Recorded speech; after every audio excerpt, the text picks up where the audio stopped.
السلام علیکم ورحمۃ اللہ وبرکاتہ۔ آپ دیکھ رہے ہیں سلاطین محمدیہ اور میں آپ کا ہوسٹ شعیب سیفی۔ آج کا موضوع حضرت علامہ محمد یعقوب چرخی رحمۃ اللہ تعالی علیہ ہے۔ موضوع شروع کرنے سے پہلے آپ لوگوں سے ریکویسٹ ہے کہ ہمارے چینل کو سبسکرائب کریں، لائک کریں اور شیئر کریں اور بیل کے آئیکن کو لازمی دبائیں تاکہ ہر نئی آنے والی ویڈیو آپ تک بروقت پہنچ سکے۔ حضرت علامہ محمد یعقوب چرخی رحمۃ اللہ تعالی علیہ کا مکمل نام یعقوب بن عثمان بن محمود بن محمد بن محمود الغزنوی ثمل چرخی ثمل سرزدی المعروف مولانا یعقوب چرخی ظاہری اور باطنی علوم کے جامعہ اور صاحب مقامات اور تصانیف عالیہ بزرگ تھے۔ آپ کی تصانیف اس وقت سے لے کر اب تک یادگار ہیں۔ ان میں سے قرآن مجید کے آخری 2 پاروں کی تفسیر ضمیمہ تفسیر تسمیہ و تعوذ و فاتحہ ہے۔ مولانا موصوف کا اصل مولد و مسکن سرزد ہے جو چرخ کی بستیوں میں سے ایک بستی ہے جو لوگرد میں واقع تھی۔ ان دنوں چرخ غزنی کا ہی ایک جز تھا۔ یہی وجہ ہے کہ بعض تذکرہ نگاروں نے آپ کو غزنوی، کچھ نے سرزری اور کچھ نے چرخی ذکر کیا۔ مصر کے بعد بخارا کی طرف عزم و سفر باندھا۔ بخارا کے علماء سے فتویٰ کی اجازت حاصل کر کے چرخ کی طرف جانے کا قصد کیا۔ اس سے قبل کہ حضرت خواجہ نقش بند سے ملاقات ہوتی، ان کے شوق و محبت کو دل میں رکھے بصد عجز و انکسار حضرت کی خدمت میں پہنچے اور عرض کیا کہ ہمیں بھی ایک گوشہ خاطر عطا ہو۔ خواجہ نے فرمایا اس وقت ارادہ کر کے ہمارے پاس آئے ہو؟ عرض کیا میں خدمت کا آرزو مند ہوں۔ حضرت خواجہ نے پوچھا کس وجہ سے؟ عرض کیا اس لیے کہ آپ عوام میں برگزیدہ اور مقبول ہیں۔ فرمایا اس کی کوئی دلیل ہونی چاہیے، ہو سکتا ہے یہ قول شیطانی ہو۔ عرض کی حدیث صحیح میں ہے کہ جب اللہ تعالیٰ اپنے بندے کو دوست بناتا ہے تو لوگوں کے دلوں میں اس کی محبت ڈال دیتا ہے۔ خواجہ نے تبسم فرماتے ہوئے فرمایا ہم عزیزان ہیں۔ اس بات کو سن کر مولانا کی حالت متغیر ہوئی، کیونکہ مولانا نے اس سے قبل 1 ماہ خواب میں دیکھا تھا کہ خواجہ نے فرمایا عزیزان کا مرید ہو۔ آپ اس خواب کو بھول چکے تھے اور حضرت خواجہ کے کہنے کے بعد آپ کو یاد آ گیا۔ اس کے بعد مولانا چرخ روانہ ہوئے اور حضرت خواجہ کو ٹوپی جو انہوں نے خود تبرکن عطا کی تھی اپنے پاس رکھی۔ وقت رخصت حضرت خواجہ نے فرمایا اس سفر میں خواجہ تاج الدین کولگی کو تلاش کرنا کہ وہ اللہ کے اولیاء میں سے ہیں۔ مولانا فرماتے ہیں کہ میں بلخ کے راستے جا رہا تھا کہ حادثے کی بنا پر دشت کولگی روانہ ہو گیا اور مولانا تاج الدین کولگی کی صحبت سے مشرف ہوا، جس کے بعد اپنے دل کو حضرت خواجہ نقش بند کی محبت میں 2 آتشہ پایا۔ کولگی سے واپس عازم بخارا ہوئے۔ جب بخارا پہنچے تو ایک مجذوب کو پایا۔ اس کی آپ نے بڑی عقیدت کی اور پوچھا کہ میں حضرت خواجہ کی خدمت میں جاؤں؟ تو مجذوب نے فرمایا جلدی جاؤ۔ اس کے بعد مولانا نے شمار کیے بغیر خطوط زمین پر کھینچے اور اللہ تعالیٰ طاق ہے اور طاق کو ہی پسند کرتا ہے کے مطابق کہا کہ اگر گنتی میں طاق عدد آیا تو اس کے خیال میں حق ہونے کی دلیل ہے۔ جب ان خطوط کو گنا تو وہ طاق نکلے۔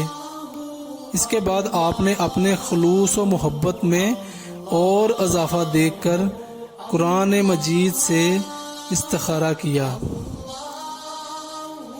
پھر دن کے آخر میں فتح آباد جو کہ مولانا کی جائے اقامت تھی میں شیخ سیف الدین باخرزی کی قبر کی زیارت کے لیے متوجہ ہوئے۔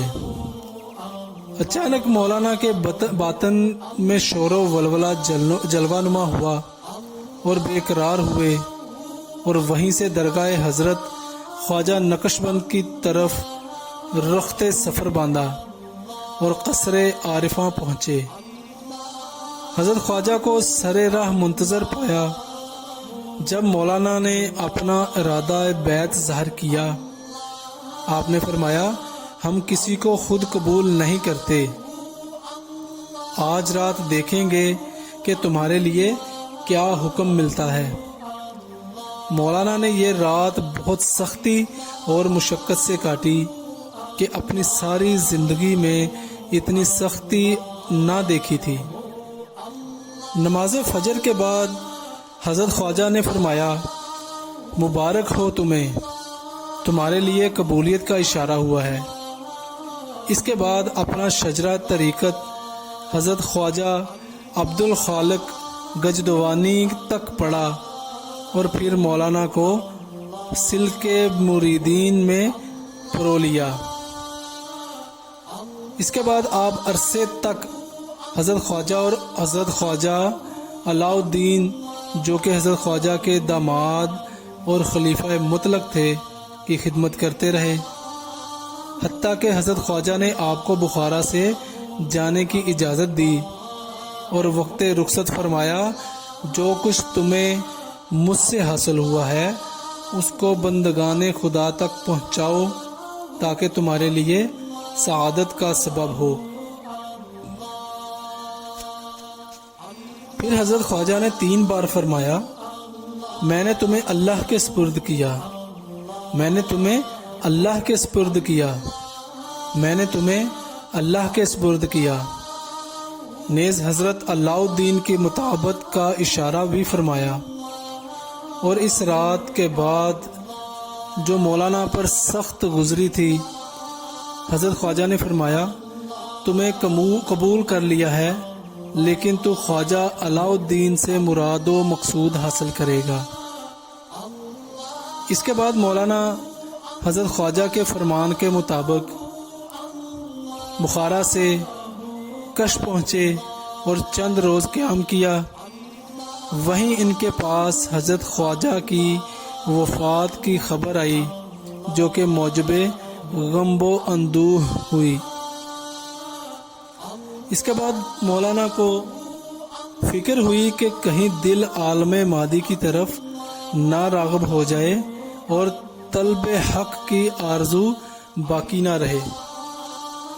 اس وقت آپ نے حضرت خواجہ کی روح کو دیکھا اور عالم روحانیت میں حضرت خواجہ سے پوچھا میں کیا عمل کروں کہ آپ کو قیامت میں پا سکوں؟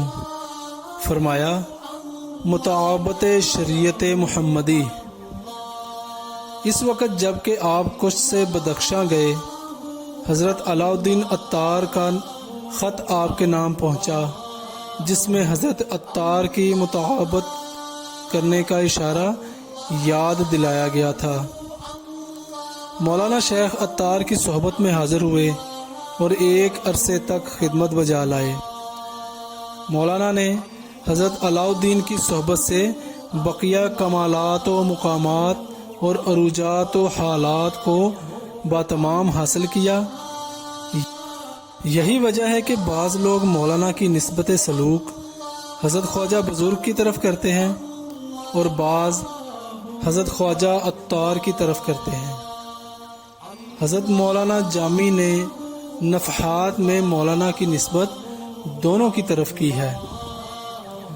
حضرت خواجہ عطار کی وفات 20 ربیع الاول 802 ہجری کے بعد مولانا چغانیہ سے حصارِ شادماں کی طرف آئے اور حضرت خواجہ نقشبند کے فرمان کہ جو کچھ تمہیں مجھ سے ملا اسے بندگان خدا تک پہنچاؤ کے مطابق ترویج طریقت عالیہ میں خدمات پیش کی اور اطراف و اکناف کو طریقہ عالیہ نقشبندیہ سے محظوظ کیا۔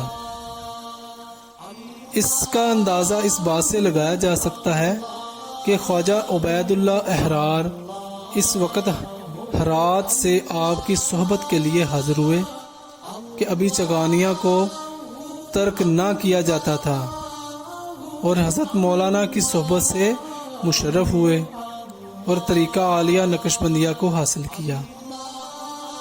آپ نے 5 صفر 851 میں باعمر 80 سال 3 ماہ تقریباً قریہ حلغتو میں جو کہ حصار شادمان میں واقع ہے میں داعی اجل کو لبیک کہا اور جان آفرین کے سپرد کر دی۔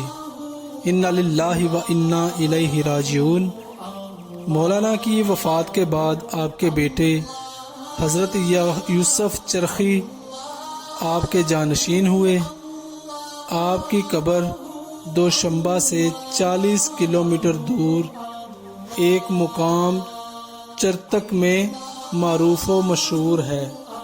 امید کرتے ہیں کہ آج کا موضوع بھی آپ لوگوں کو پسند آیا ہوگا۔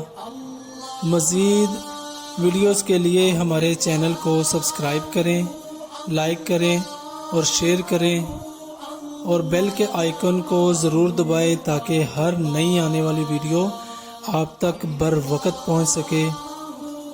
اپنے ہوسٹ شعیب سیفی کو اجازت دیجیے۔